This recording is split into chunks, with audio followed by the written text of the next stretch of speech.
welcome to a new episode of Hanging with Hibbi. I'm Zach, and I'm here with a really close friend of mine, buddy since high school, Matthew Scott. How you doing? I'm doing pretty good. How about yourself? Doing pretty good. Funny story. We did record an episode together like 2 months ago-ish, but we tried to I don't know why we decided to record through Zoom, and Zoom just decided to say, nah, I don't want to record that, even though we hit record, all that fun stuff. But yeah, we're here again.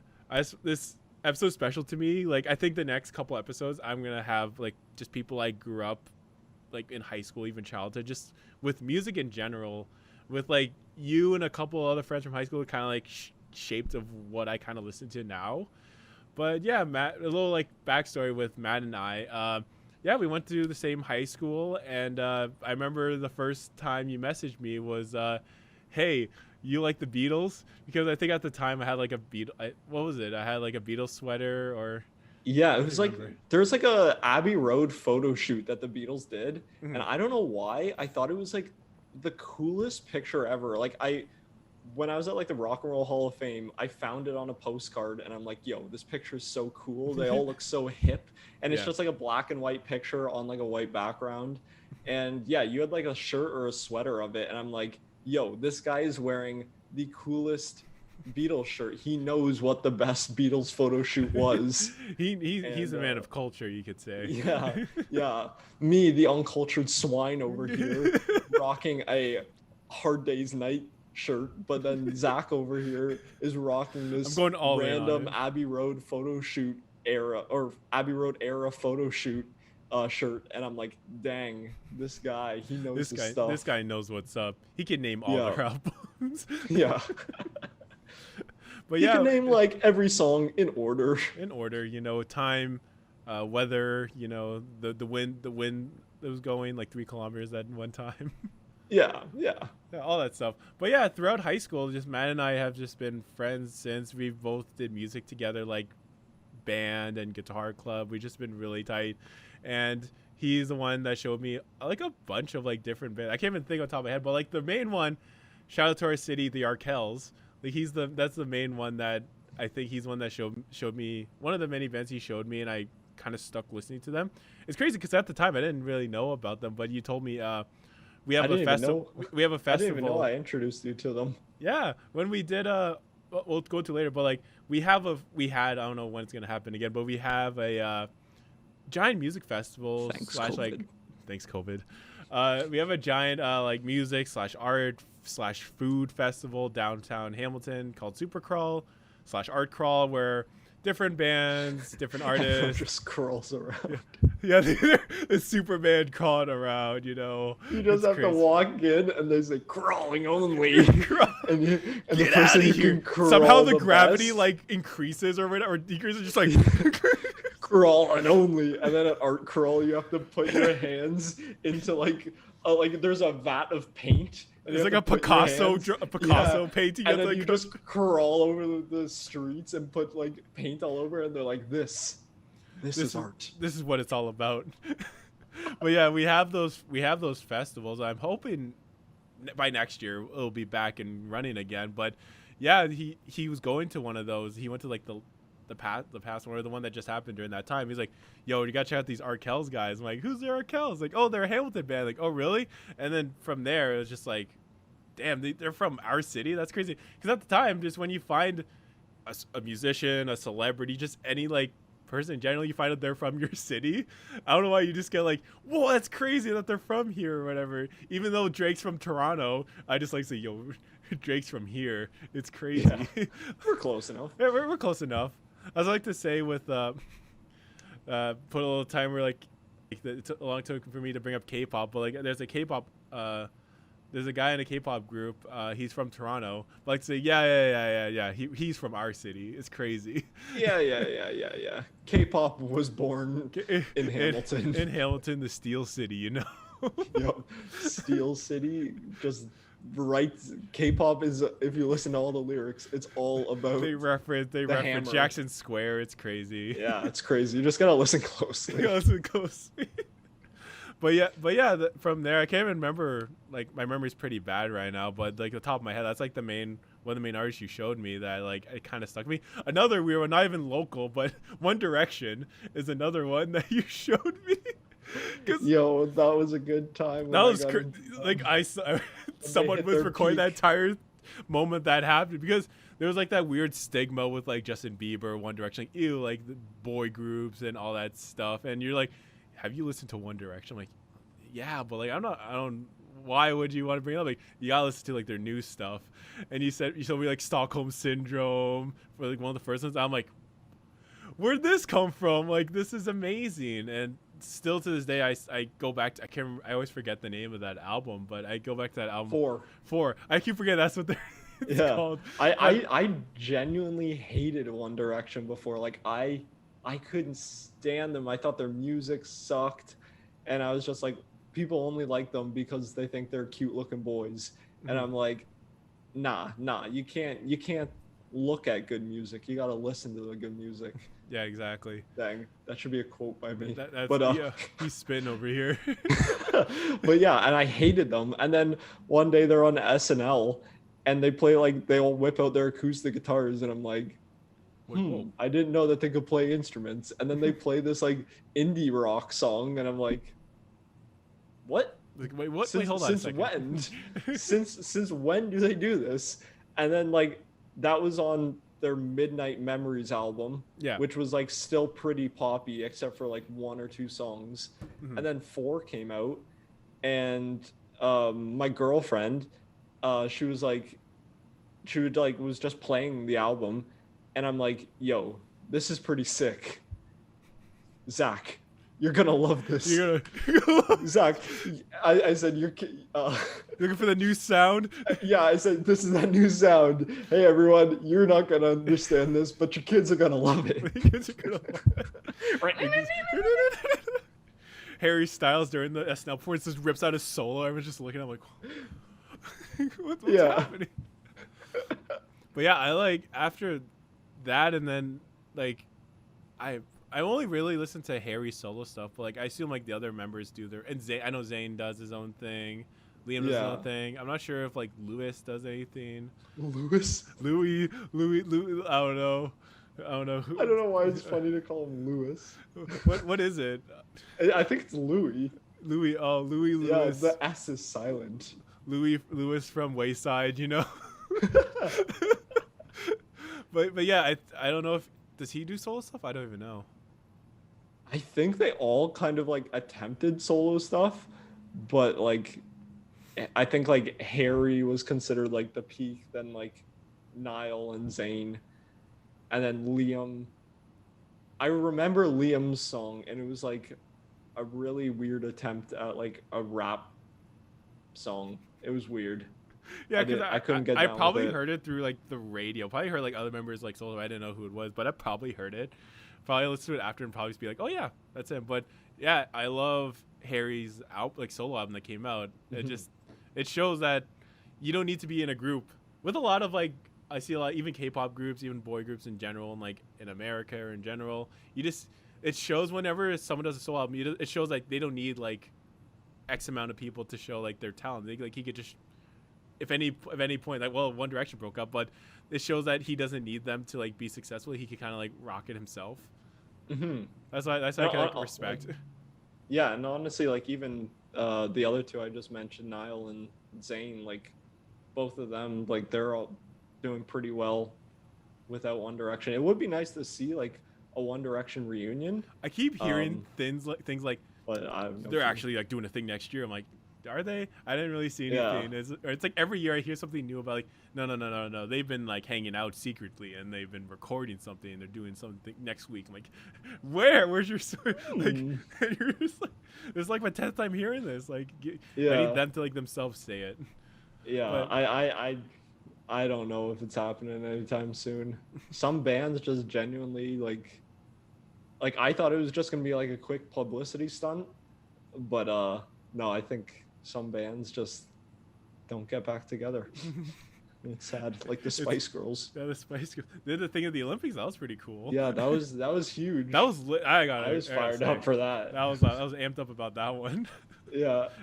But yeah, a little bit like back to like the Arkells again. We performed an Arkell song together with our other friend. Hopefully, we'll be able to get him on some point in the future. Liam D. Podesta, shout out to you, man. Shout out. Shout out. But the three of us did. What was it? We did the Arkells. Where You Going? We did the Pixies. What was it again? Here Comes Your Man. Yeah. Yeah. And Coming of Age, Foster the People, but that is on my YouTube still. But we cut out a moment. There is a moment in there. There's a moment. We'll just say it. I tried to hit a note. I was in my puberty days. You're in your Mark Foster, and persona. And the voice I lost control of the note, and it just flew away from me. I don't have the original footage, but in the original footage, vaguely remember me. You see me just like, because I'm playing the drums. Everyone was just like, what? I remember looking into the front row and seeing like a little old lady in the front row just going.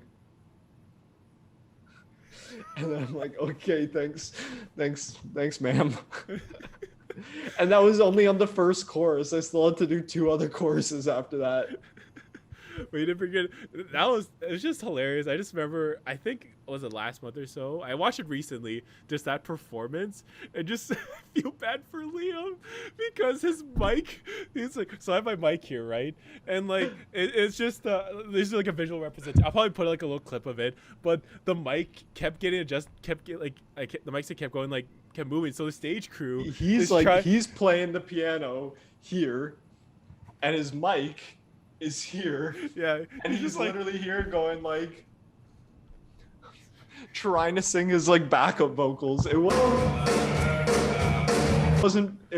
I felt bad for him, and like the stage crew was trying to adjust it for him, but he was like, yeah, people were coming on like adjusting the boom pole, and it's like going all it's around. Like if they had like the entire stage crew take turns. It's like an airplane where they're all like people just kept sneaking out to grab the boom pole and trying to adjust it, and Liam's just there, poor guys, trying to play, and like they spaced us out so far on the stage. Oh my gosh, I'm in yeah. the front by myself in like front and center. Then they put you way in the back corner, and then they put Liam way in the other back corner, and I'm like, okay, well, this is weird.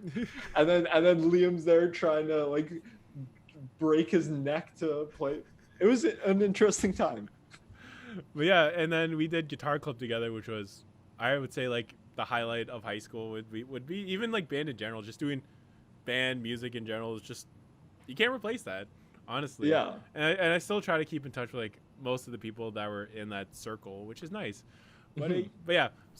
Enough of like high school and all that. That was a while. All right. All right, out of here. That was like, oh gosh, that was like 6 years ago or so. That's the show. See you guys. That's it. But yeah, going to more of kind of like your music background. What was kind of like your upbringing and what got you into music? Yeah, so my parents were pretty into music. I remember just always like neither of them played a lot like of instruments around the house, but I know like my mom was like used to play the flute growing up, and my dad was a drummer growing up. And yeah, I don't really know like where it all started, but like yeah, there was always music playing around my house. A lot of like there's a good mixture of like so I was growing up in like the early 2000s, so there was still a lot of like 90s alternative music coming out, or like that was like still playing on the radio and stuff like that. And then my parents would also listen to a lot of like classic rock. There's a lot of Beatles playing around my house. I remember when I was like, I must have been like 3 years old or something. The movie I Am Sam. I don't know if you've ever seen that movie. Yeah. The only thing I remember from that is the sugar packets, like him organizing the sugar packets. That's the only thing I remember. I have like back there's like my DVDs. I know I have like a copy of it, but I don't know why. When I was a kid, I just remember that scene only, not the entire movie, just the sugar. Fair enough. That's why it teaches you how to organize. But yeah, So yeah, the album from that movie, it was all just covers of Beatles songs. And I Oh yeah. remember like my parents got that album whenever the movie came out, 2000 or 2001. And yeah, we'd always listen to that album in the car. It was like that album, the Big Shiny Tunes albums, and the Now albums. Oh my god. Now that's what I call music or Yeah, whatever. yeah. And so it was like those. So I always had like this like compilation of like those are like kind of like the three biggest ones that I was always getting exposed to. So yeah, I just without even realizing it, just was growing up loving um, Beatles, Mm, and then obviously like other classic rock. Q107 was always bumping around yeah. the house, and then yeah, and then a lot of alternative from the 90s, early 2000s. Hmm. So I think that's kind of where it started. Yeah. And I guess for me too, it's kind of like similar where my dad was really into Elton John. Oh And yeah. that was like Oh, same. that was like the main thing, and I just remember. No, you just reminded me. Elton John. That was another one I loved. Yeah. Because on the Bob the Builder Christmas special, Oh my when god. Elton John came on and played Crocodile Rock, I was like, Was "Whoa, it? this Wait, is hold on. so I'm just good." imagining like a claymated like Elton John just like walking on stage. It's like, let me play you a tune. And No, no, no, no, they no, no, wrote no. Crocodile Rock. Bob the Builder's, who was it? Rolly wrote Crocodile Rock. Is it canonically Don't forget is that. it like in the lore of Bob the Builder? It's like, Yes, yes. Bernie Taupin or Topin, what was never around. He never wrote the songs. It was always Rolly. but yeah, a lot of Elton John, a lot of 102.9 K-Lite FM. It just that was like the huge thing, and that's like all I listened to was kind of like all the songs that were playing during that time, like early 2000s pop, whatever was going on during that time. A lot of Shania, a lot Oh, of love Nelly, Shania Nelly Twain. Furtado, Yeah, a lot of who else is some there? Sheryl Crow. There's some Sheryl Crow. He was There's always bumping.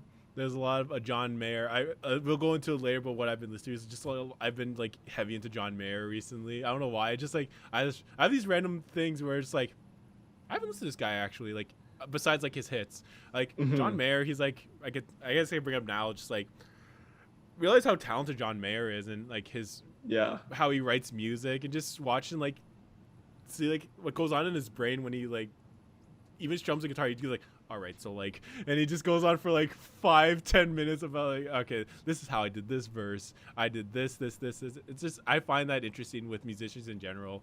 Just like Mhm. seeing them like try to pick their brain and try to see like where everything started with like a song and all that. Yeah. I sometimes get into that where I'm like, all right, I love just like in general, like not just musicians, but like any celebrities, just like looking up their backstories and stuff Yeah. and seeing where they came from and like how this inspired this. But you see it a lot of music where it's like this like inspired them to write this song, which I always Mm. think is so cool.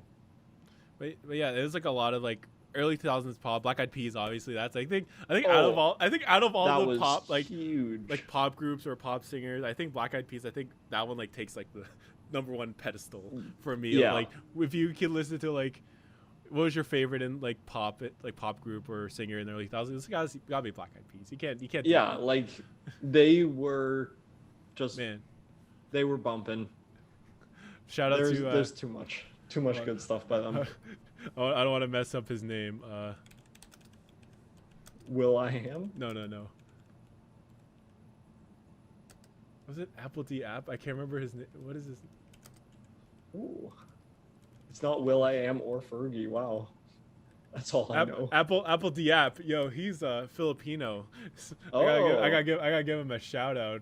He Yeah. was weird fact, but he was on the Philippines like to do their own versions of like the like those game shows or whatever. So they did like a Filipinos Deal or No Deal, and he was on Okay.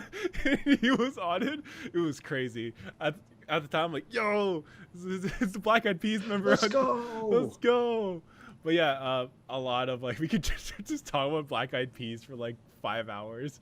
It's like, yo, we could dissect Boom Boom Pow if we wanted to. We could do any. Yes. What were they? Especially, what were they trying to say? what was when they William said trying to boom, boom, say when pow? he was saying stepping on them leprechauns make you hit you with that boom boom? Like, what was he? What was he Yo, trying to I say? remember when that song came out, we're like, what does he mean by this? What does this mean? Why are you stepping on leprechauns, Will? Like, Yeah. and like that one dude we don't talk. I don't know who. I could name. There's 4 of them, right? In Black Eyed Peas. Yes. We can never name the 4th. Taboo. That's his name. That's just, Oh yeah, yeah. It's like that one member that no one really talks about. It's crazy. But yeah, like that's what I grew up listening to, and I guess going into like I said, we were in like guitar club together. He played guitar, and I was like the drummer guitar club. What kind of started your like interest in playing guitar? What did? I honestly like. That's something I never really know, cause like, I know growing up, my dad had a guitar, but he never played like. Yeah, he would never really like play it, and it was like when he would like bring it out, and he just like let us just like take it and just go like bam, bam. Yeah. Like praying that we were like actually knew what we were doing. It was August, like the most August Rush. Yeah, I'm like, am I a protege yet, Dad? He's like, no, this is awful. Stop. Turn it off. And yeah, so it was always like so special when that would happen. But yeah, I don't know. I truly don't know. Maybe it was like seeing like other kids in school, like at like talent shows and stuff, playing guitar, and just like other people I know, just playing guitar. And one day I remember my sister had a guitar from Costco that she never played. Yeah. And one day I was like, let's try and learn guitar just for fun. Honestly, it could have stemmed out of playing a lot of like Guitar Hero and stuff like that, because I remember I'd play Guitar Hero and the notes in Guitar Hero were actually like, there it is. There it is. There it is. The notes in Guitar Hero, like you're actually playing the correct frets, I'm pretty sure. And the notes on Guitar Hero, like I'd take a guitar and like remember, I'm like, okay, it went like green, yellow, or what are the colors? Green, yellow, red, blue, orange. Like I'm like, okay, it went. I had to look at the guitar too. I'm that. like, wait a second. Yeah, and then so I'd take a guitar, like an actual guitar, and start playing those notes, like those frets, and I'd be like, whoa, I'm like actually playing guitar. I And am a then- guitar hero. Yeah, and then one day I was like, you know what? I'm just gonna like borrow my sister's guitar and see what happens. You try to do slow ride. Yeah. I'm like, why is there no star power? Why is there lightning? Why is there lightning shooting out of my guitar? Yeah, so I took that, and then it came with like a book showing you like where to put your fingers for the chords, and it took me a long time to actually like build up the strength to push down the strings and stuff. And so it was very frustrating at first, but I found that I just kept wanting to like learn, and so I would every day would like go and practice like the G chord, what else was like E minor, C, those are kind of like, or not C, D, those are kind of like what an A, that was, I consider those ones to be Don't just forget kind about of those. easier. Don't forget about those. Yeah, and then the one I could never wrap my head around was C, because I was like, yo, how do you stretch your fingers out this far? But eventually I figured it out. And yeah, Marty Schwartz, he helped me out a lot. Good guy. Yeah. If anyone doesn't know, he was a YouTube guitar instructor. He still makes videos. Yeah. I was gonna say, we never mentioned at the beginning, you have a YouTube channel, and you do Yes. guitar tutorials with songs there if you guys ever want to learn. Like, I put a picture of your channel here. Any of these songs, go watch those and you'll learn how to play it. I was getting a lot of requests for country music, so I was doing a lot of country, but I'm open to anything. It's been a while since I posted on there. I'll be completely honest. Like 5 months ago. That's not yeah, bad. I recently got a new guitar, so I'm thinking I might. Ooh, what'd you get? Like a Les Paul, like an Epiphone Les Paul. Ooh, fancy. Yeah. So it's it's really I was never like super into electric guitar just because I don't think like my electric guitar was just like a cheap beginner one. And I remember. I think I know exactly what you're talking about. Yeah. And like it never like felt right or anything. And then my acoustic guitar, I was always more into playing acoustic just because it was I ended up buying like a more expensive acoustic guitar when I got like serious into it. And yeah, so my electric guitar always just sat collecting dust. And then I'm like, recently I was like, you know what? Let's go get an actual proper electric guitar. So got one of those, and it hurt the wallet a little, but that's why I got Epiphone, not Gibson. Is this a weird endorsement? All right, folks. Now it's time to talk about the product. We'll be talking about Manscaped, the lawnmower 4.0. See, you can trim your bush. Oh, this is gonna be a side tangent, but no nicks or cuts. The lawnmower 4.0. This is a side tangent, but I've been speaking of that. I've been lit because Steve-O from Jackass has his own podcast. Okay. And he did a sponsor for this product called Blue Chew, which is basically like I've heard of that. Yeah, I hear that. If anyone doesn't know, it's basically kind of like Viagra, essentially. Yeah. And Steve-O just goes off. I'm like, yeah, I Blue Chew and I wore it. I took a chew. I had it and then I showed my wife. I'm like, babe, look at this rocker. And I'm like, Steve-O.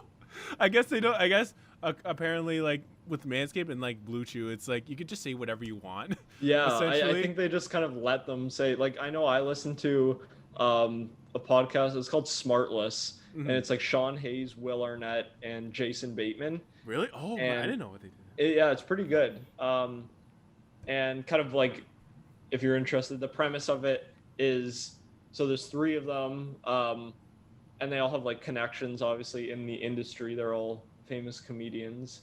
And what they do is each episode, one of them will bring on a surprise guest. And the entire episode is just based around like interviewing that guest.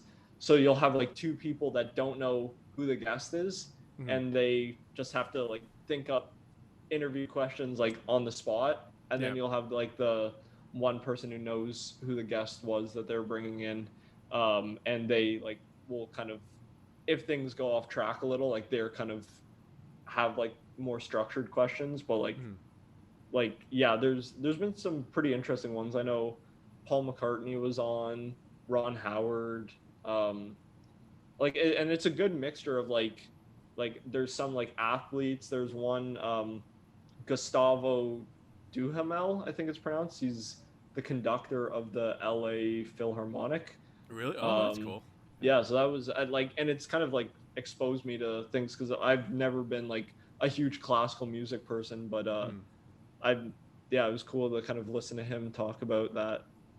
But anyways, Will Arnett does the Blue Chew, and he talks in like classic Will Arnett voice, and it's just like low voice in your ear, saying like, "Hey, you having trouble in bed? Chew this Blue Chew." It's always very interesting. But yeah, anyways, I don't even remember what we're talking about. I honestly don't remember. Sorry for taking your show off the rails. No, it's fine. I'm totally cool with it. But yeah, I guess we could kind of go into like podcast. Is there any other podcast you listen to? My main one is probably Steve-O's podcast. Something about it, just maybe because it's for me, because I grew up at least watching like Jackass and like Viva La Bam, which like Bam Margera's like show, and like all those like crazy shows, just like growing up watching that, and then I don't know why. It's just people think it's annoying because his raspy voice. But Yeah. honestly, I also think it's fun. But I don't know. It's interesting hearing him talk about even like talking about how it was working with like the Jackass crew and all that. Yeah. That's I feel like I love the Jackass movies and Mhm. the TV show, and like yeah, I feel like there's got to be some interesting stories behind the How do scenes you there. feel about them making a fourth one? Are they? Yeah, they're making a fourth. They officially announced and everything. It's They funny. still want to do it? Yeah. Yeah, Yo, that's you wild. see That Bam's is meltdown of him not being asked to be on Jackass. no, no, I don't No, follow them or I like don't know if you like heard, but like Bam has been for the longest time. I think since Ryan Dunn passed away, he's been going through like this kind of like downward like spiral yeah, essentially. I knew And that. there was a little bit where like he looked like he was going clean, going through like all of that, but he just went back into his old ways. So obviously they didn't ask him to be back because of like all that's going down. And like it's all deleted now, but on his Instagram he made like a 5 post thing of him ranting about like they didn't get me on Jackass 4. All like it was sad. He's like, to we're gonna see. make a Viva La Bam movie. Viva la Stevo, Viva la. but yeah, what do you how do you feel about that? Do you think they should, or they should like just kind of like shelved it? uh, 'Cause I see I mean potential, but also that's it's one of gonna the be interesting things. how they're gonna do it. Like most like reboots and stuff, I'm like, like you don't really want to see it. Just because like I don't know, I always have this fear of like, oh my gosh, they're just gonna use like all the same jokes that they did in the first one and stuff like that. But I feel like Jackass has so much room for like creativity and stuff Yeah, that I don't see too much of a problem with them making a fourth one. yeah. It's funny because even Steve says on the podcast, like the producer getting mad at him because he kept spoiling stuff. Like he had one episode he had Post Malone on. He's like, "Yeah, I can't believe we did that one stunt post you and I. We did this." And I guess after the producer's like, "Steve, what are you doing? You're supposed to say." Like, Steve, but he's an interesting guy. he's an interesting guy. But what was it? Oh, what was I gonna say? Oh my gosh. Oh yeah. So like, yeah, I've been iffy about that. Like when they released Borat 2, like I don't know if you've seen it or not, but I was kind of hesitant. Yeah. I was kind of hesitant, but like it's not the greatest thing. And at the beginning, they kind of like reference like the first one, but I feel like after Yeah. that, it's kind of like I feel like the entire movie's kind of mid. That's how I feel about the entire thing. Honestly, yeah, my favorite part of the movie was the last scene when they're doing like the race and they're back in Kazakhstan. You see like Anthony Fauci like running in the race. And then obviously the big reveal at the end of the movie, that's also funny. But I feel like everything building up to that was just like There's some parts I enjoyed, like him going to that rally. That was hilarious. yeah. That was insane. I was kind of like I was very curious in this one, like about like what's real, what's fake kind of thing, because like he is such a recognizable person at this point, and like I feel like a lot of people, I mean,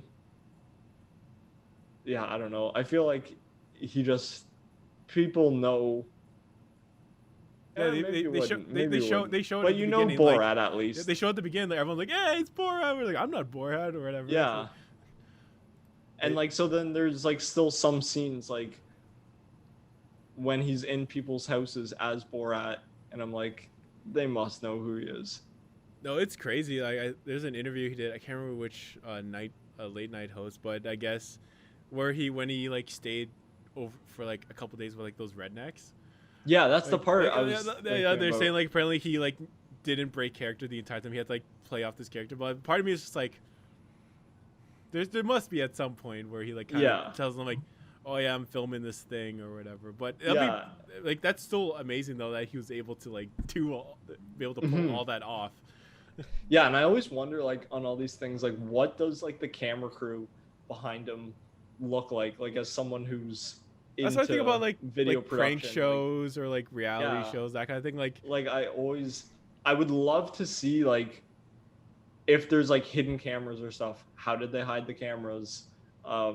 Because when I watch stuff like that, like reaction stuff, I'm always thinking, is there not a full-on camera crew? Is there not mics everywhere? Like you can't pick up this audio without mics. I remember That's the in stuff I think about. I remember in the I think was it called Dirty Grandpa with Johnny Knoxville, or is it Yeah. Bad Grandpa? Something Grandpa, but in the Yeah. but in the credits they show like everyone's reaction of after every like big scene that happens in the movie, like oh whoa, like it's the camera crew. It's the dude. Oh, it's Johnny Knoxville. Ah. That's how he sounds. Oh, it's me, Johnny He's Knoxville. just going, whoa, I'm Johnny Knoxville. Welcome to Bad and or Dirty Grandpa. Who knows? Who knows? Is it Johnny Knoxville or Robert De Niro? Bad Grandpa versus Dirty Grandpa. Am I talking to me? But I guess like trying to get back into the topic of music again. Yeah, fair enough. We've both been to like a lot of concerts, and like it's funny at the time when we first recorded this, we were like, when is concerts coming back? Like when is that gonna happen? But now you see, I guess it's a different like question now or conversation now, just seeing all these bands like announce like do tour dates, like we're coming here, going here, festivals, all that. To me it's like, I don't know why it brought kind of like a tear to my eye, because that's like one of the main things I missed because of COVID is just concerts in general. So it's weird for me for like a solid like week, still now like a week of bands I listen to, like yeah, we're coming to Toronto next year, we're doing all this stuff. It was weird for me to say last year I bought concert tickets. It's just, it's weird to think about that now. But how do you feel with like just concerts coming back now? It's exciting. I'm still curious to see like how it'll go, and like I mean, you saw in like the States the other day, like the big Foo Fighters concert at Madison Square Garden, and that looked like it's such an incredible sight to see. And I feel like when I do go to a concert, I'll probably tear up at the sight of all the people. But at the same time, yeah, like I feel like it's gonna take, like, at least for me, some adjusting to like get comfortable going into like crowded places again, because like for the past year and a half we've been told like stay apart and stuff, and so you're so used to like not ever being in any sort of crowded space, and if a stranger does get close to you, you're like so I'm curious to see like what my actual reaction will be like when I first go to a concert, whenever I do. I haven't got any tickets yet. Yeah, I got a concert for March next year. So maybe something will happen in that span. Maybe like something will happen where it's like, I don't know, someone killed COVID or something. Like it's Let's gone. Murder this guy. We got those vaccines and we got the gun. We're gonna fight. We're gonna hunt COVID. We're gonna get them. We're gonna get them good. But yeah, I'm personally like excited, but also the same page as you. It's just it's gonna be interesting, at least for me. Even in general, like going whenever they open up the borders again for Canada, it's gonna be interesting to see like going on vacation again, like actually probably going on vacation, like going to Disney World or going to Japan, something like that. How everything is gonna like go down with that. Just because a lot of my friends are like, all right, Zach, so like in October we're gonna plan on going to Michigan to hang out with some of our buddies. I'm like, I would love that, but at the same time though, I'm like, is it a really good time to do it? I don't know. Maybe probably something will happen where it'll kind of ease my stress with it. Yeah, probably. But I kind of like still amped to see people announce tour dates now. And yeah, like, so I remember the first one I heard was, I was in my car and it's like, Peter Gabriel is coming to like Scotiabank Arena, and I was like, whoa. Concert. Is this live music? It's crazy. And then I heard like Glorious Sons are doing their big tour. I'm like, oh my gosh, it's happening. And then it was just like concert announcement after concert announcement, so it was very exciting. And on the topic of concerts, what would you say, what's like a handful of your like favorite concerts you've been to, and maybe like any why is it your favorite concert? I think my favorite concert I ever went to was Bruce Springsteen. It was my second concert and like that I'd ever gone to, and yeah, it blew my mind how that guy can, like, in a stadium or arena of like around 20,000 people, if you're even way in the back, it feels like he's talking to you. And he's got so much energy on stage. And he's like, I don't know how old he was at the time. Probably in his 60s, probably late 60s, maybe even early 70s. He's running around on stage, crowd surfing and stuff. He just had so much energy and was able to connect.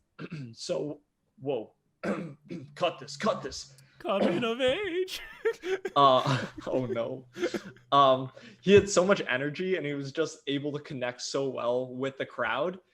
It blew my mind. And my dad always tells me that when we were at that concert together, when the concert started, he said he looked down at me and I had like this weird like glow in my eyes. Like there was like, I was looking at like a religious figure or something, like something crazy like that. So yeah, that concert will always be super special to me. I love concerts in small venues just because I love it all. I love just like feeling that connection with the artists. Like I hate bands that just come on stage, play their stuff and get off. Yeah. Like Bruce Springsteen, he did it all. He was like going around the crowd, like being like, hey, what song do you want to hear? And someone would say a song and he's like, all right, we're doing it. And like bringing people on stage and like just chatting with the audience. It was so cool. Do you know like what month it was? The Bruce Springsteen concert? Yeah, the concert. It was October of 2012. I just imagine it's like May or something. Play Santa Claus is coming to town. Yeah. It's like, no, Claus is coming to town. Because I work retail, it's just engraved into my brain, that song. It's a good song, but I love it. But it's just like, I don't know, something like it's wholesome about it, especially when he's like going Santa Claus, he's like laughing or whatever. Something like that is just wholesome, but yeah, that's amazing though. Like I haven't had like. Because when I was a kid, I didn't really go to that many concerts. I didn't really have like parents that did that. I kind of like my first concerts were going to local shows. And you know, for me from high school, how huge I was into going to local venues like the Absinthe, like, Doors Pub, Casbah, all that. You're always telling us about like the new band coming up. We're all like, who? You're like, don't worry. They're gonna get big. They're gonna blow up. Don't worry. And some of them did get big. Yeah. And I was like, dang. My friend Zach told me about this band first. I was way ahead of its time. No, but yeah, I went to a lot of local shows. I was like that angsty kid who was like in the mosh pit and all that stuff. Nice. Didn't you break your glasses one time? I broke my glasses because of a crowd surfer. That was epic. I got winded once because the guy was like swinging and hit me. It was crazy stuff, man. But yeah, for me personally, there's a lot. It's so hard for me to pick because I could like pick like big concerts that were amazing, also like small concerts that were amazing. But like I would say like a couple of my favorites was probably number one is BTS. Shout out, just like that's kind of my exposure to like a K-pop concert. It's like I've shown Matt before, just like how a K-pop concert. It's like this spectacle. It's like this entire spectacle with like pyrotechnics, like a lot of like a bouncy house, like all that kind of stuff. It just they go above and beyond, which I respect a lot with K-pop in general. Second one, Brockhampton rap group. That's just like, if you're asking me like, what was kind of like embodies like kind of your college, like throughout college, it's like just Brockhampton. That's kind of been my thing with my buddies, and it was cool going to a concert with him. Like the guy who showed me, shout out to you, Quentin. He was on a previous episode. Quentin. But he's the one that showed me Brockhampton, and then got to go see them live with floor tickets as well. That was when I brought back. This is probably cringy to say, concert Zach, where it's like I'm like in like the mosh, like in the front, like jumping around. Because now I'm kind of with shows, I'm kind of in the back, just like. It's like just kind of vibe in the back, but like that was probably number one band. I'll bring that back. So that's cool to see them. Green Day was amazing when they came to Hamilton. There's just I forgot to bring that. I grew up listening to Green Day. Weirdly enough, another thing, my dad would play a bunch of different music. So for some reason, 21st Century Breakdown was like that album was on loop in the car a lot, and also a lot of Akon. That was a lot of there's a lot of Akon. on the floor. Nobody wants to see us together. But yeah, but Green Day was amazing. Same with same thing with Bruce Springsteen. Like everyone, like the energy that every member brings is insane.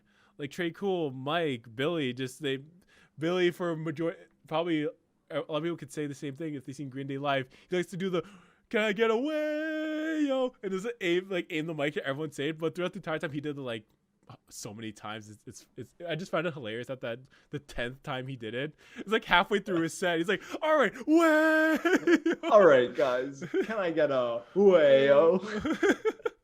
But I don't know why this. Again, it's one of those things where I guess nostalgia for me for listening to Green Day when I was a kid, just hearing him play all the hits that Green Day's done, just anything off of when they started the concert off with "Know Your Enemy," just all these memories came back to me. Like it was insane. I know my enemy. I do. What did you do to me, Billy? But that was amazing. Another probably the band I've seen the most, like multiple times, is probably Seaway. Shout out to Seaway. It's on the side. I have like a giant wall flag of Seaway, local pop punk band.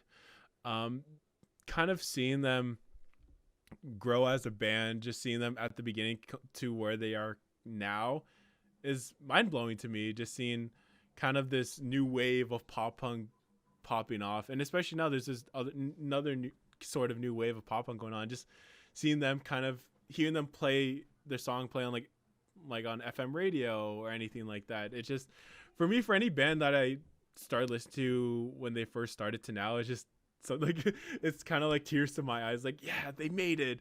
They're getting it big. Yeah, I know that feeling. Yeah, there's been some bands I've experienced that with. Mm-hmm. For sure. And I guess going into more music, what would you say would be some of your all-time favorite albums?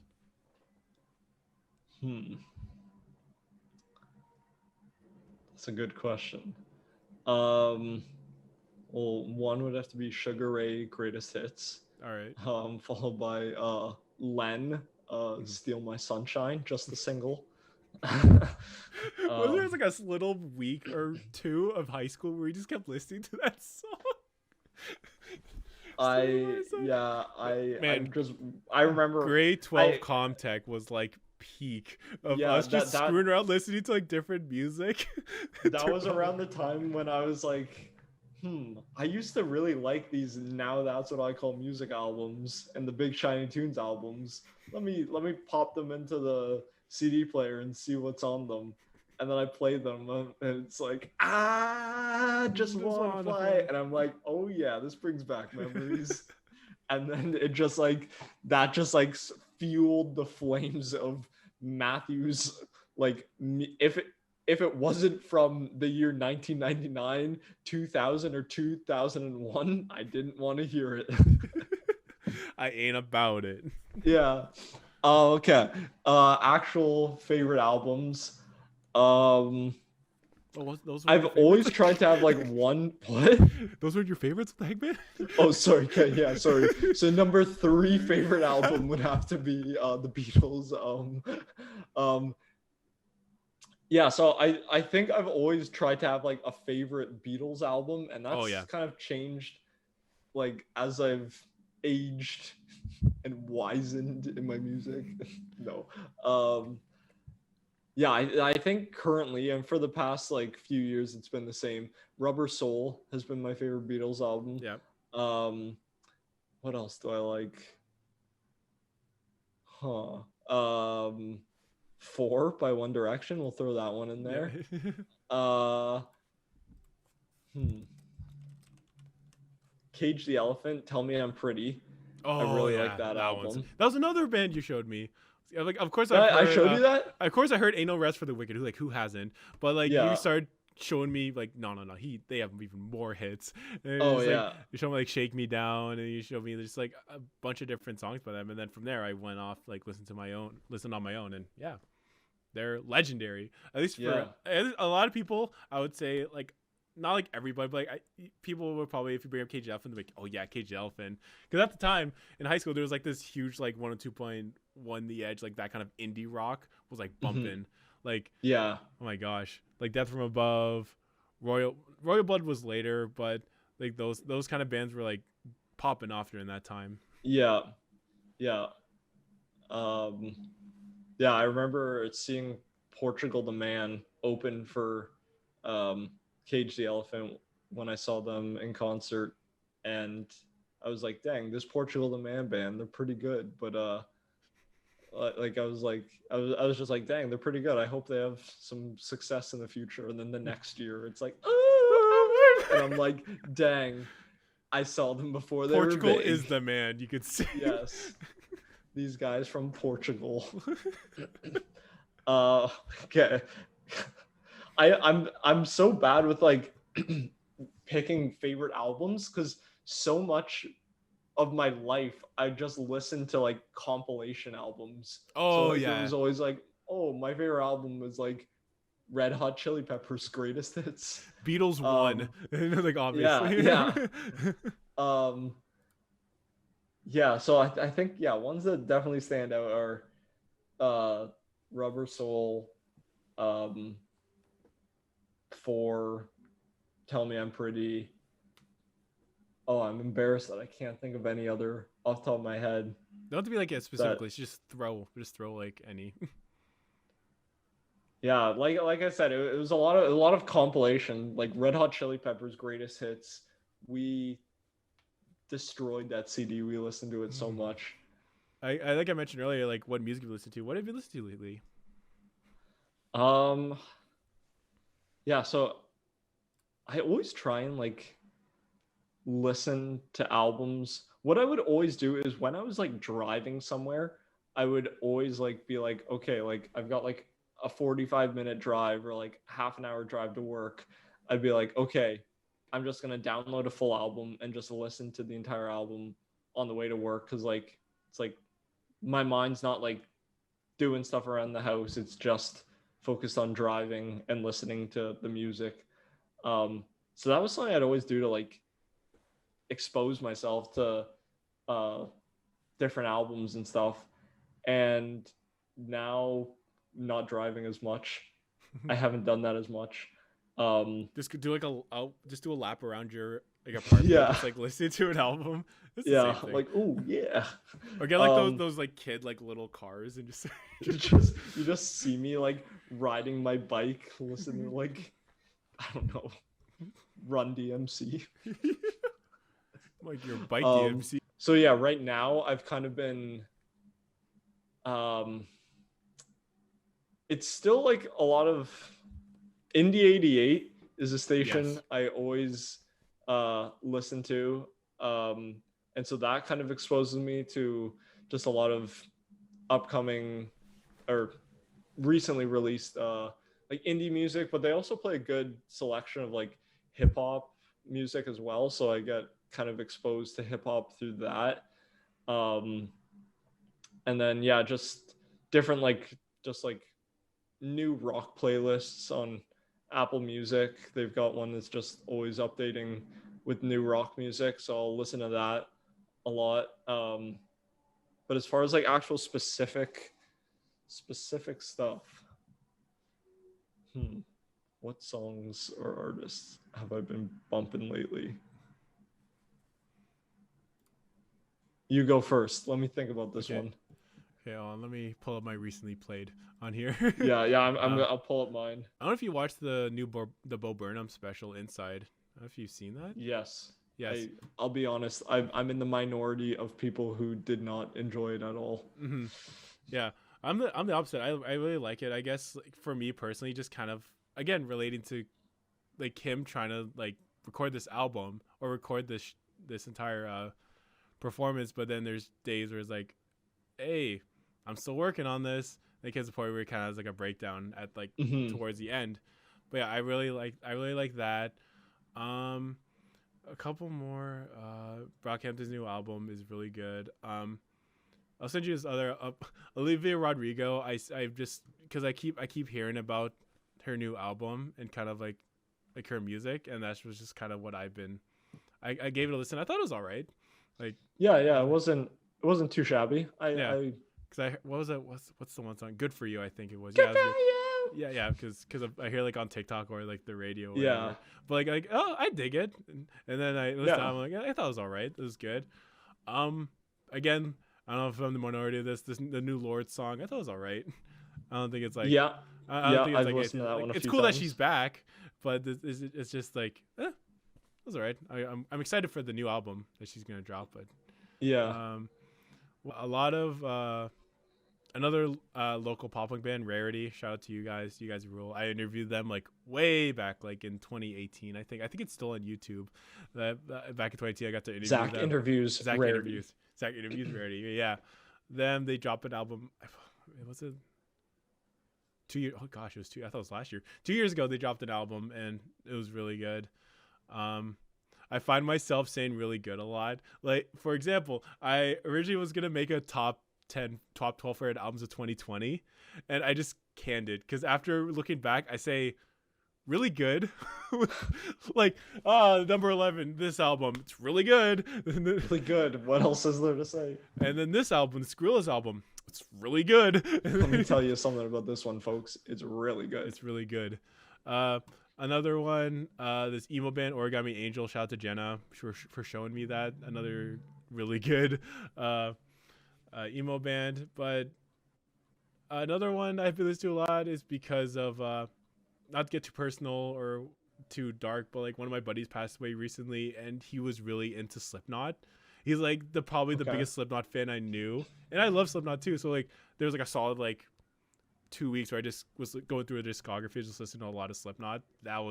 They're another amazing band. Another one of my favorite concerts I've been to, just out of a whim. Like my friend said, like, "Oh, I have an extra ticket. You want to go?" I'm like, "Sure, I'll go see them." And I go and bid into it. Their pyrotechnics is insane. For example, it was at the Budweiser stage. So and there's like the floor, and then there's the seats. We were sitting like where the seats start to like begin or whatever. The pyrotechnics go off. It's just got giant heat wave hits you. Yeah. You see it go off, just foo, foo, foo. That was amazing. But yeah, I say those right now I've listened to. And also, I like to I feel like every episode I've done, I've recommended this artist, Gene Dawson. He's another amazing artist. He mixes a lot of Indian rap. I'll send you like a bunch of albums I've listened to recently. But Gene Dawson's another one. I'm so glad that he's getting the recognition right now with his recent album, and he's going to be opening for Brockhampton next year. So I'm really amped for that. But yeah, I think those right now. Right? Do you have yours now? Yeah, I was just looking through my recently played.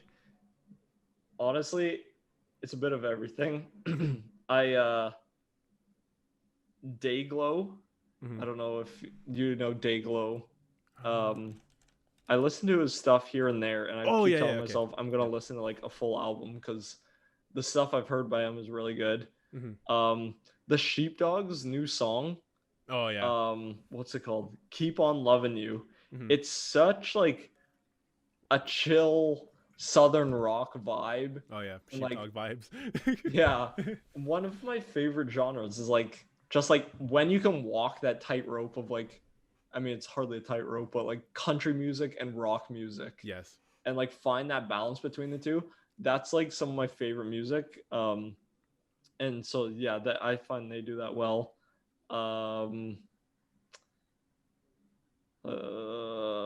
What else? The new JJ Wild. I love at least her songs that are on the radio. I'm really into her music. Yeah. I've never like gone and like done a deep dive into the albums. But the songs on the radio are really good. Royal Blood's new songs are good. I like those. Typhoon is one of them. The Beaches, they're a band that since I first discovered them like a few years ago, maybe like 2018 or so, maybe 2017 or 2018. I've really liked their music. I've seen them like 3 times in concert now. Really? Oh man, that's awesome. Yeah, I saw them open up for what was it? I saw them open up for the Foo Fighters. And then they played Hamilton Tiger Cats halftime show, Oh, that's cool. and then they also played the Grey Cup in 2019. Mm-hmm. So those are the 3 times I've seen them, and whenever they put out new music, I'm checking it out, and they've got their new like singles that they have out right now, Blow Up and Let's Go, both really good songs. Mm-hmm. And yeah, like I said, stuff is, if it's on Indie 88 or The Edge, I probably listen to it. And I also, a genre of music I always come back to is like new wave music. Yes. I don't know if it's because that was another genre. My mom was really into new wave music and disco music. Yeah. And so I grew up listening to a lot of that, and that's kind of like another genre that just like sometimes I'm just feeling, all right, let's put on some Duran Duran, or I don't even know, another new wave artist. Or sometimes I'm like, all right, it's disco time. Let's boogie. Disco time. Let's boogie out. Let's boogie down. And so like, yeah, every once in a while I'll go back to those classics. And then I feel like I've got within the rock genre of music, I listen to quite a bit of rock. Yeah. As long as it's not too heavy. I don't like the heavy stuff. I don't like them screaming. I don't like when they're screaming. I don't like them screaming. But I guess you've noticed because you know me since high school. It's just like my music taste is all over the place. Oh, very much. Yeah. People tell me that I know a lot about music, and I always think, not as much as Zach. Zach knows like, everything. For example, like, yeah, I have this BTS poster in the background, but yeah, I just mentioned Slipknot. I could say, like, oh, I listened to new Kendrick Lamar's Damn. It's one of my all-time favorite albums. It's like I'm like all over the place when it comes to music, and for me, it's hard to like pinpoint. Even like when you say like what I was saying, like all-time favorite albums, like it's hard to pick. Like in this genre, these are great. These are great. Yeah, albums. exactly. In this genre, these great albums. But I'm starting to hit a point where I'm like, I'm tired of genres and categories. I just want to listen to it all. Yeah, because I used to be like, no, I'm not listening to that if it's not classic rock. If Q107 doesn't play it, I don't want to hear it. And now I'm like, heck yeah, put on some Nicki Minaj. Yeah, I'll jam to that. That's how how I've kind of throughout quarantine is just widening my music range even more. I feel like I found myself enjoying a lot of EDM artists, because at the time I thought like, oh, it's just like, you know, generic, bland, whatever. But then you find like artists like Madeon, Porter Robinson, and like all those, you're like, wow, they actually do, like even Marshmello, like it's like all they, it's like generic, like cheesy kind of like EDM music, but like they're catchy. You can't deny how catchy they are. But like I've been getting to like a little bit of, like dipping my toes a little bit into country.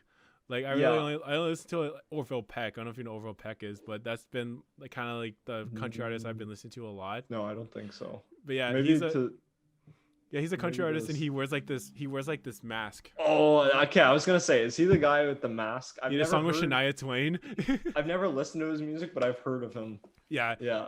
He has like that classic, like raspy, like. Okay. He has that kind of. He did a song with Shania Twain, which was hilarious, but also amazing at the same time. Interesting. But yeah, I say Orville Peck is. I haven't listened to a bunch because like throughout high school, you know, like it was always the bro country that was playing. So it kind of like made me think like all countries kind of like that. But then you find artists like Orville where they talk about like more than drinking with the bros on a Friday night or something like that. Yeah, and that's why, like I said, like I'm kind of like tired of like genres and categories of music, because it's like a lot of country music or the stuff that's like more popular on the radio is like you listen to it and you're like, is this country, or is it like pop, or is it rap, or like what are we trying to go with here? And just I'm like, throw it all out the window. Just listen to it all. So the day we get to when everyone could accept each other with whatever they listen to is going to be a glorious day. Yes. Going to more, I just forgot to ask this about when we talk about concerts. What would be like your dream concert, alive or dead? Hmm. I can say mine, I guess, while you're thinking. Obviously Daft Punk is. If Daft Punk didn't break up, they're like the only band I would like. Wherever they announce like we're doing a show in Antarctica, like guess who's going to Antarctica now to go see Yeah. them? Like there's like I don't care where they go, where they're performing. I'm going. I'll be there. It's like Hmm. that. I think that's number one for me. I think for me, so it's kind of weird because I've seen this person, but I feel like on a different concert tour, I would have liked them more. So like I said, Pink Floyd's The Wall, Mhm. my favorite album, and I always heard so many good things about the Wall concert tour. Like a lot of people were saying, like one of the best concert tours that happened. Mhm. Um, and so I was like, oh my gosh, if Roger Waters, because he was the one touring with, Yeah. touring the show, I'm like, if Roger Waters ever comes back to Toronto or comes back to the area, I'm gonna go see him. Mhm. And he had a tour, came to Toronto, and I was like, it wasn't like a theme tour. It was just like, here's some music. Um, I'll play a tune or and two. yeah, and I was so disappointed. It was probably one of the most disappointing concerts I've been to. Oh, really? Because it just all seemed like so. He was like doing all these like big political statements and stuff, but it was just all seemed so scripted, and it was scripted. Like, Yeah. there was one moment I was like, oh wow, that's very deep, and then like I go and like read an article because he was playing like a few nights in Toronto, Mhm. and like I read an article and it was like he said the exact thing. Like the news article was like it was very deep when he said this line, and I'm like, that's literally word for Wait a word second. what he said. Like, was he reading? Like, he's just been spitting this out at every show he's at, and I'm like, it doesn't feel as genuine. Um, but yeah, I've always wanted to see him perform The Wall, Mhm. because I could tell like he seems like someone who just wants to be in character. Like he was running around putting on like costumes and stuff, and like Mhm. it was obviously very scripted. So it's like seeing it performed as The Wall, I feel like would be very interesting, to see him get into that character and do the full album. Mhm. Um, so that's my one that I've always wanted to see. Mhm. I think a couple more is Queen with Freddie. Obviously, that'll be. Yeah, I feel like during what was it Live Aid? It was called. yeah, Yeah, if I like, able to see that live would be insane. Just yeah. experiencing that would be cool. I think I think about it because I watched Bohemian Rhapsody, like the movie. I thought the movie was all Mhm. right, but that entire scene was really cool. How they were able to recreate that basically Yeah, for that. yeah. I thought that was cool. The Beatles when they did the rooftop. I don't know why that. I don't know why specifically that. That would be a sight to see. Just like you're walking around, Yeah, like whoa. yeah. And I know they're putting on a new, Peter Jackson's making that new Beatles documentary. Yeah, I saw I that. think it's coming out in November.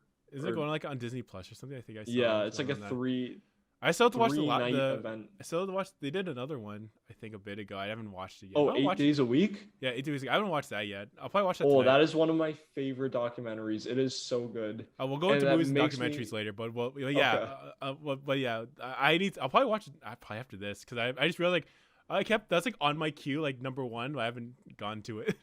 Yeah, that it's such an interesting movie Mhm. just to see everything, and that makes me not want to see, like, if I was to say like, oh, I would have loved to be at like Shea Stadium or something back in the day and see Mhm. them. No, because one of the things that they kind of touch on, I was gonna say talk and then I said touch.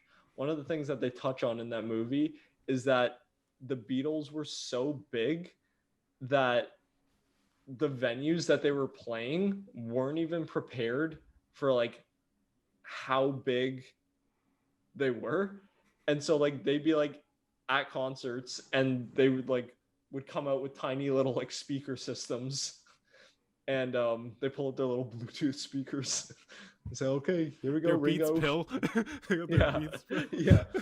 Like they just have these like speakers because no one had played venues that big before, Mm-hmm. and apparently the sound quality was just garbage, and Yeah. like people in the back couldn't hear, and people in the front, like just all the stuff, how sound travels, Yeah. it just apparently sounded awful. Oh yeah. Because which is It's it's interesting to kind of learn about that. it's funny that they in Beatles Rock Band, even in the video game, they're doing the Shea Stadium. They still, for some reason, they show like the audience obviously having a good time, but like they show like them getting chased by security and all that stuff. I was like, well, it's like Why I not, am, right? I am Ringo, I guess. Yes, yes. It's like a first person running. You It's like a Freddie W like classic quarter digital, like one of those action classic you're videos. just running. You look back. You see like fans.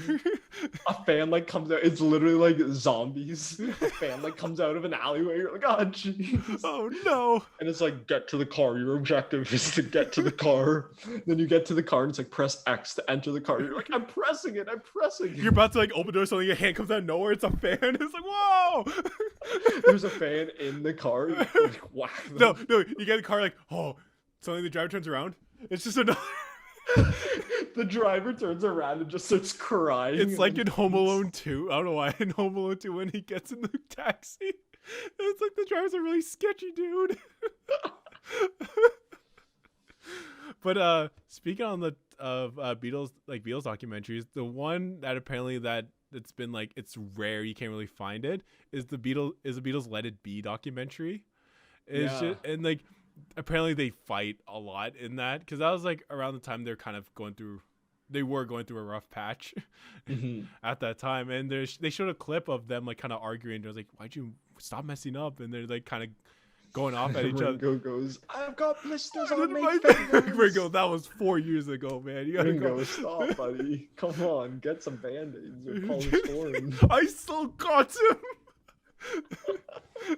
But yeah, I probably, because I haven't really looked really into it, but I just want to see a copy of that somewhere. Mm-hmm. Just in, because apparently they just tried to delete this documentary off of like the internet or anywhere at all. It's just curious, like why was it deleted? Like, did they go into like a fist fight like during the documentary? Maybe that's what this new like Peter Jackson one will kind of get into, because I know it's all like the unseen footage from like the Let It Be days. Yeah. So it could touch on that, which would be cool. There's Yoko in the corner screaming, doing like one of her performance pieces.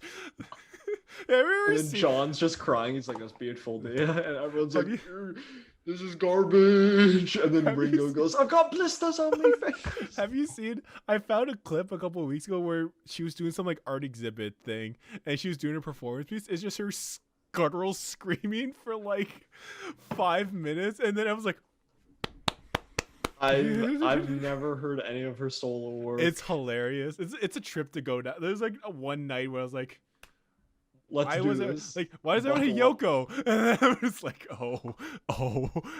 Yeah, I guess like segueing into kind of like documentaries and movies. And like another thing with you, I remember like just knowing you for a while, it's just you're a huge movie guy. You're a movie buff. You watch a Quentin Tarantino movie or two. You know, you're a movie. I like movies. You like movie. You've seen those movies. I've seen Justin Bieber's Never Say Never. Yeah, like, who hasn't? I've seen Hannah Montana's concert in 3D. Like, who hasn't? You mean Hannah Montana and the Jonas Brothers? Oh man, whoa, that was a collab of a century. It's not just a concert; it's a concert experience. It's an experience, but yeah, like into movies, just kind of what got you. Was there something that happened when you're a kid or when you're older where you just like were going through a bunch of movies, you just became this huge movie buff?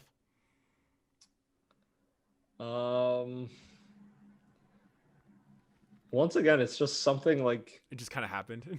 Yeah, like I feel like you're kind of a product of the environment you grow up in, and yeah, like I always there's movies playing at home, and my parents weren't like super like big movie people, but like we'd have Disney movies playing, and then as I got older, it was, I don't even know, other movies playing.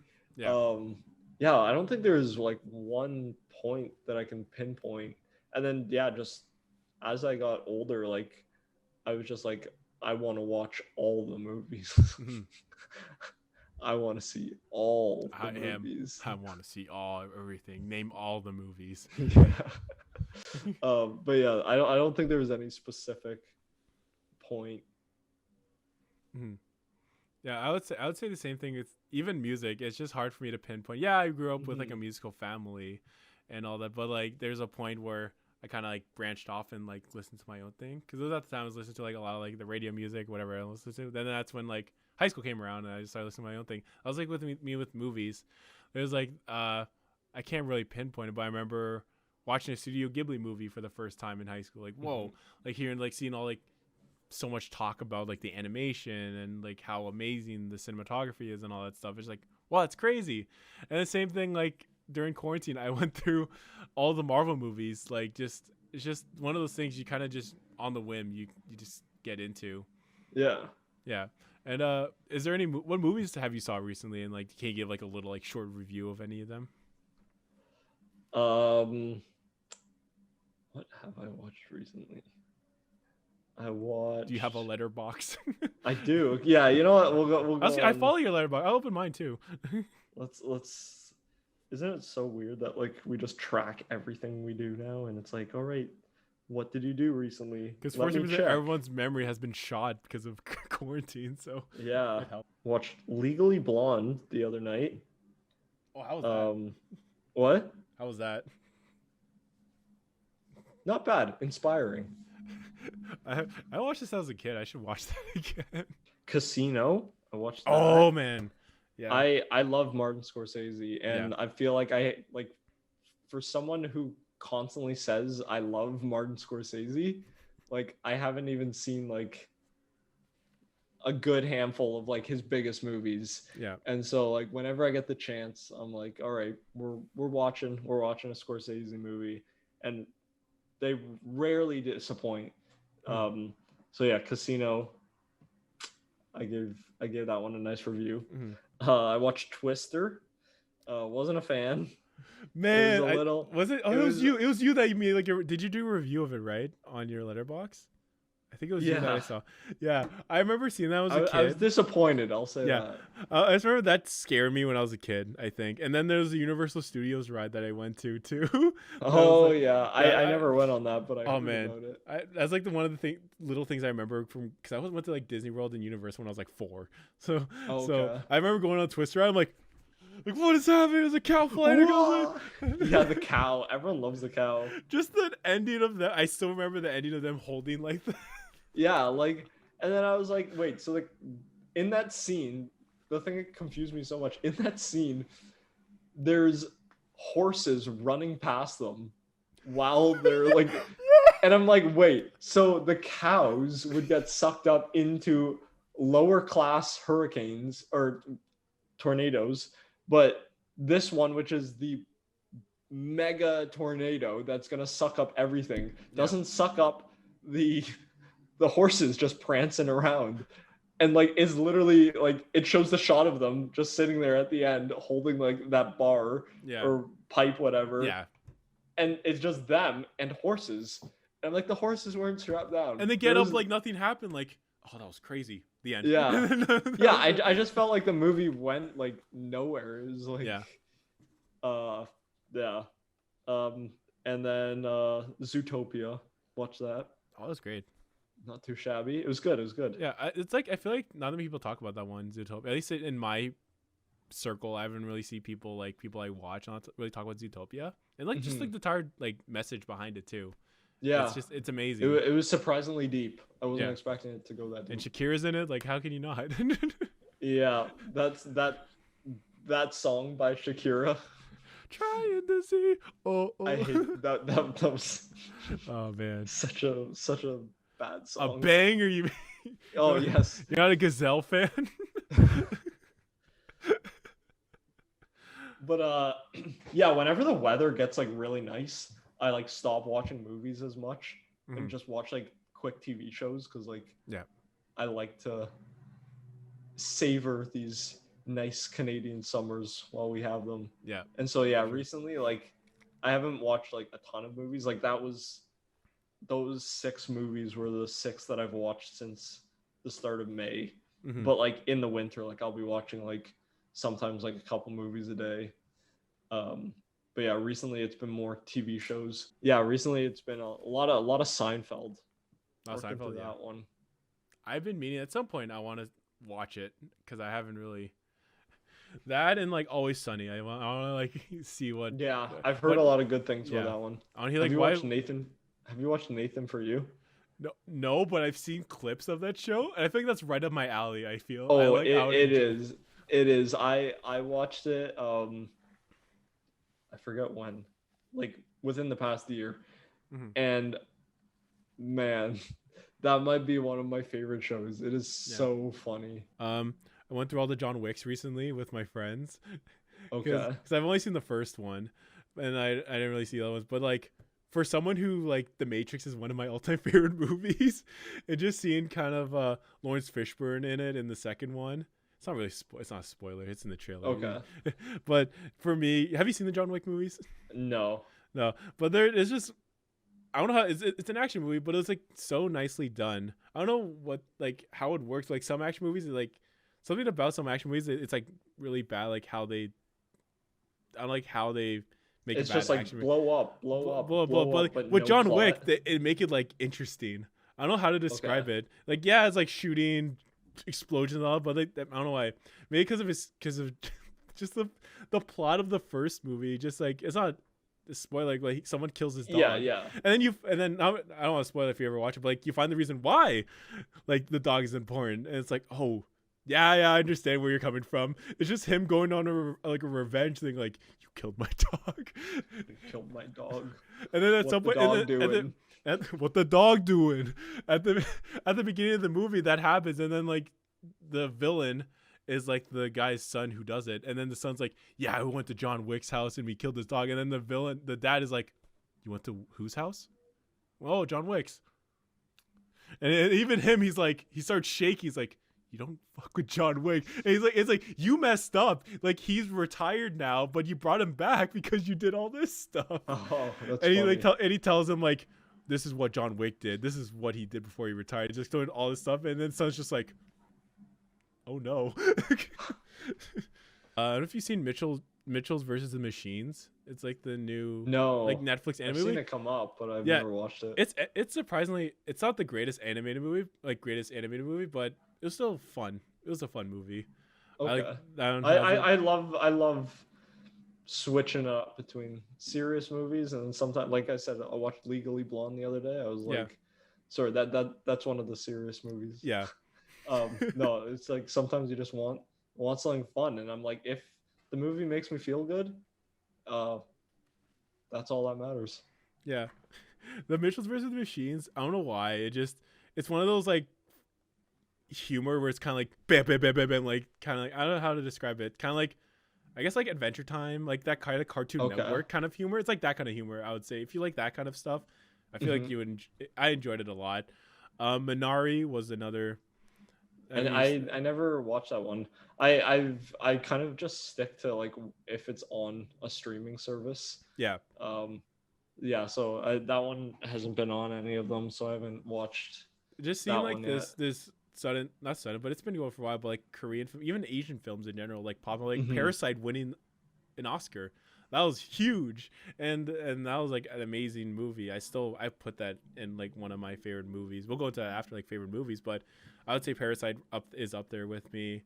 I went on a recent like Pixar-a-thon, Disney Ooh. Pixar. I watched Moana recently. That's a fun movie. I've never seen that one. That's A honestly lot of them it's newer up Pixar it's up movies I there. haven't It's up there seen. with my favorite ones. I didn't expect to like it so much, but like it's so beautiful. And like they do such a good job with the animation in general. Like Oh, they yeah. don't skip on it. Yeah. Like I want to see the what's Luca? I think that's like Luca, the yeah. new one that came out. I'm gonna watch that at some point. But that I think Moana is up there with my favorite. Still Toy Story. Toy Story. Oh is- yeah. It'll never Toy Story, Monsters never Inc. move. Those are my favorites. it'll never move. Um, but yeah, that's been my letterbox is all over the place. It's just like weird Who's like Grand action movie. Adventure? Yeah, Cruise Grand Adventure. That was a good movie. And Kronk's New Groove, that was a banger. Yeah. It sure was something. You can say that again. But yeah, like I mentioned, what is some of your all-time favorite movies? Um, All-time favorite movies. Okay, my favorite movie is Almost Famous. Oh yeah. Um, and yeah, I love that movie. Like mixes good film with I love true story movies. Like I feel like the best stories just come out of real life. Yeah. And so mixes a good film with a true story or based on a true story. Um, Rock music like from like classic rock era, Hmm. um, and journalism, and it's just like I don't know. Is it that movie's just always connected with me so much? I don't know why. I've never toured around with a rock band before. Hmm. I think it's something I've always enjoyed, um, and it's kind of why I've like been in the industry I'm in. Not like the main reason, but it's a perk I've always liked is just seeing the behind the scenes of what goes on. Like um, in the movie, like it's literally just behind the scenes access of all these cool rock stories from the Hmm. 70s, and I've always thought that was so interesting. So that's my favorite. um Also, I up there would be Wayne's World. I Hmm. don't know why, I've just always loved that movie. Ferris Bueller's Day Off, Yep. another movie that I've literally like I remember being really little and watching Popcorn Picks on Family Channel. Oh yeah. And before they like solely played Disney Channel original movies, they would play like just generic movies. And one day I'm watching it and Ferris Bueller's Day Off comes on, and I'm like, Hmm. "What is this?" And my dad's like, "Oh, this is Ferris Bueller's Day Off. Such a good movie." And so we sat and watched it. And I'm like, "This is amazing. I Hmm. loved it." And yeah, so I've always had a soft spot for that movie. So yeah, those are kind of my top three. Hmm. Some of mine would have to be my letterbox is here. Toy Story 2. I don't know why. I remember vaguely remember getting that on VHS and just Mm-hmm. over and over and over and over again just watch that. Even though I Yeah, could basically recite all of Toy Story 1 by heart, Toy Story yeah. 2 What are just you looking at, your hockey puck? what are you looking at, hockey puck? I still need to figure that. That's been my thing. We'll go into it again. But like for quarantine, I've been collecting a lot of figures. That's just my thing. I still need a hockey puck figure. That's, I'll pay good money for that. Yeah. Toy Story 2, Kung Fu Hustle is another good one. It's one friend described it as like if it's like Monty Python but karate. It's just like Okay. it's kind of like I've never seen that one. they just do a giant. It's a giant parody on kung fu, like old kung fu karate movies. Just like Okay. if you watch like the English dub, it's like purposely bad English dub of it. This has this charm to it. Again, other ones when I was a kid, I remember at Blockbuster back. Throwback. I remember renting that on a whim because I remember seeing like commercials for it. It was like Looney Tunes meets like a Jackie Chan movie, and I'm like, what do you mean by that? And Wow. they're showing like clips of it. I'm like, this looks crazy. And I think that's what started my love for just over the like purposely bad or over the top action movies, Okay. like the fast movies. Like my friends and I are doing a fastathon soon where we're going Oh through all no. the fast movies till 9 comes out, like at the time of this recording, like in 2 days or so. Like I know they're bad, but they're so entertaining to watch. No. Like that's my thing with like I know it's bad, but I enjoy how terrible it is. That's just my thing. Of course, there's bad movies that I don't like, but there's some I could Yeah, I could squeeze some joy from from it. that's fair enough. What? I feel like movies like it's such a commitment to take that like hour and a half to 3 hours that like if it's like a bad movie, I'm like you've wasted my time. Yeah, And then it just makes me mad. So understandable. I'm very like, when I'm picking movies, like I'm like, okay, does this like just, I don't even know how I pick movies. I used to pick them like if it's got like a good Rotten Tomatoes review, Mhm. um, if it's like been like hailed by critics. But now I've started to find like I overhype movies. So now I just kind of try and go into them blindly without looking at the or at the Rotten Tomatoes Yeah, score and stuff like that. I think I find that way with Yeah. media in general. Like with that was back then too. I was seeing with like video games or albums or just like hearing people. I think I still do that with music where I hear like people thoughts on it and like okay, I'll give it a shot. But yeah, I Mm-hmm. just stop like kind of looking at reviews and like of course I watch reviews, but I don't take that I like oh I won't listen to it because this person didn't like it. Maybe I have different like perspectives on it. Yeah. But yeah, I would say that for sure would be for me. Another like last two probably Whiplash. I really like Whiplash. Mm-hmm. That was another good one. J.K. Simmons does an amazing job in that. Just like Do this, you ever just throw symbols around just exactly. for fun? You ever get in a car crash and try to still go to a concert all bloodied and make? That's dedication. That's dedication, man. But yeah, not gonna. Not, I didn't go through the same thing as the main character did with like people throwing like like kind of like this. Try to impress someone or try to be like you at your try to be your best or I can't. I'm bad at describing it, but just kind of like the main character I kind of relate to, where he's trying to like aim to try to be his best that he can be. But it's always Yeah. like you gotta improve this, you gotta improve this, you gotta improve this. And then by the spoilers at the end, he that just finally gets like the basically by like JK. But and then Parasite they're like up there with my favorite movies.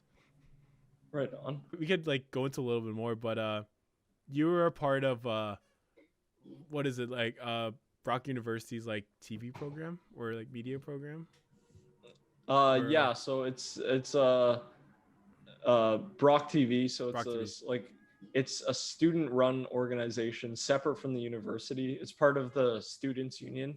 Yeah. And yeah, uh produces like, it's student run, and then there's one manager. So right now I'm the manager there.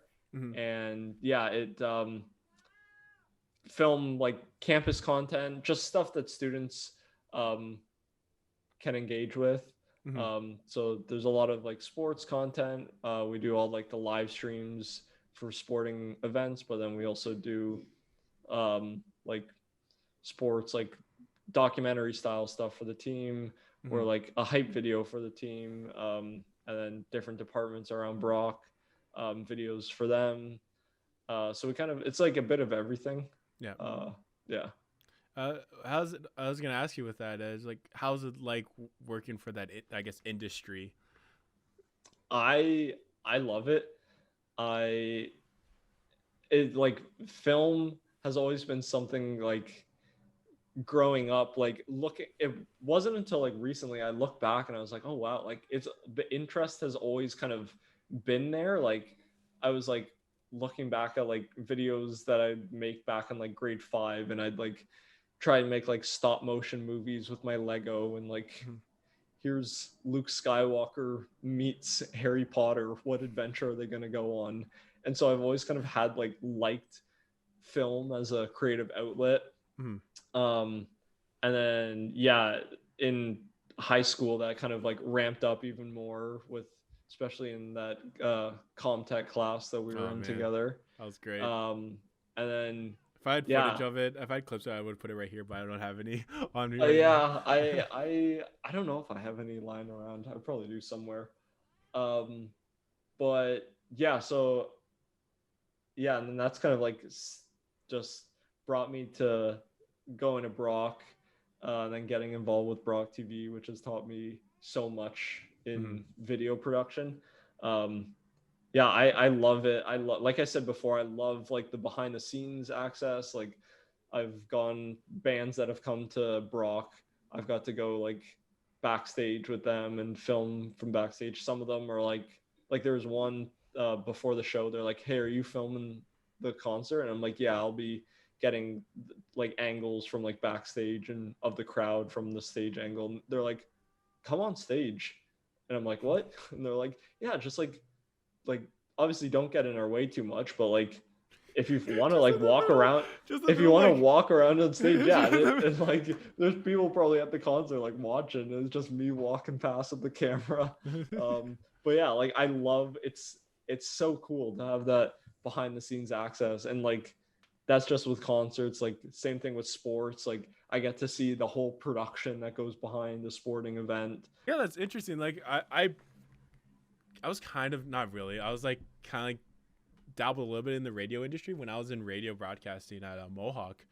I got to do internship at 95.3. Well, it's not fresh anymore. It's like, I can't remember, Energy, I think 95.3 now. Yeah. I got to intern with Darren Colleen.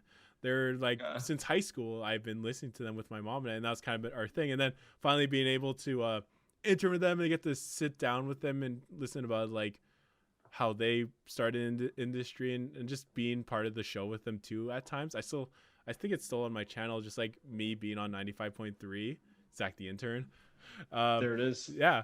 It was just, I think that one, out of my entire experience with it, like my very little experience with like the radio industry, that was a highlight for me, was doing that entire thing. And shout out to you, Darren and Colleen and Sam, if you're I know Darren's part of 102.9 now, where it's not K-Light anymore. It's like, what is it now? It's like it's under a new name now. It's Bounce. The Bounce, yeah. Yeah, I'm not calling it. It's like same with Cops Coliseum. I'm never gonna call it the First Ontario. I'm kidding, Cops. Yeah. But yeah, with I know Darren is in is at 102.9 now. I can't remember what Colleen is, but she's at another radio station. But like they've kind of been, not, I guess, inspirations when it comes to radio in general, because while my interest in radio was listening to them in high school. Every morning when mom would drive me to work, or every morning they would do their show, just always listen to talking, all their banter. Something about that I love a lot. Going back to like podcasts, the one podcast that got me into podcasts, it's called Mike on Much. And okay, they're all from Hamilton. Yeah. And yeah, like it's just, for me, it's like just so funny. Like it feels so like close to home, the show, and like they're still like interviewing like celebrities and stuff, which is cool. But like then they'll be like, oh yeah, like I don't even know, we went to like Dirty Dog Saloon and this happened at Dirty Dogs. And I'm like, Dirty Dogs is a bar in Hamilton. Haha, I get that reference. Yeah. But what was it? Oh yeah, with much do you hear about like Much Music's coming back? Yes. Yeah, what are your thoughts on that? Because I feel like, think about it now, like out of all the people that could probably talk about Much Music, it's like I think you and like another one of my friends. Like how do you feel about Much Music coming back? Because I know like a couple of, like, I know you probably never watch it, but G4 TV is coming back. A lot of like classic like channels are coming back, like in this new wave. Like what are your thoughts on Much coming back? So is it actually coming back like on TV, or is that just at that point? I don't know. I just know like TikTok. I think like TikTok. I think I saw like on Twitter something about like doing like a YouTube channel or something like that. Okay. So I still know. I just know that that got announced. Like, oh, that's cool, because I think out of all the, no, it's up there. Like channels when I was a kid, I watched a lot was like Much Music. They do like their top 100 songs, and then just go through. Love that. I think that's another thing that got me into like a lot of music. It's just like they go through all the songs, and they do like special like 80s like themed or anything like that. And like Video on Trial, obviously. I love Video on Trial. Yeah. Yeah. To that, all I have to say is nostalgia sells. Nostalgia. It honestly does. It's insane. That's all I got to say. Yeah, nostalgia sells. Like, what can we do?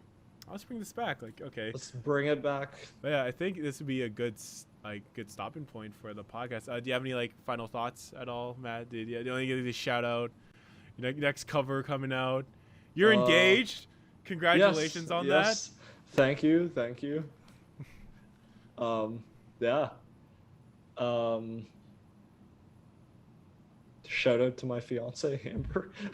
Hell yeah. who's literally in the room with me right now. Yeah. Hello.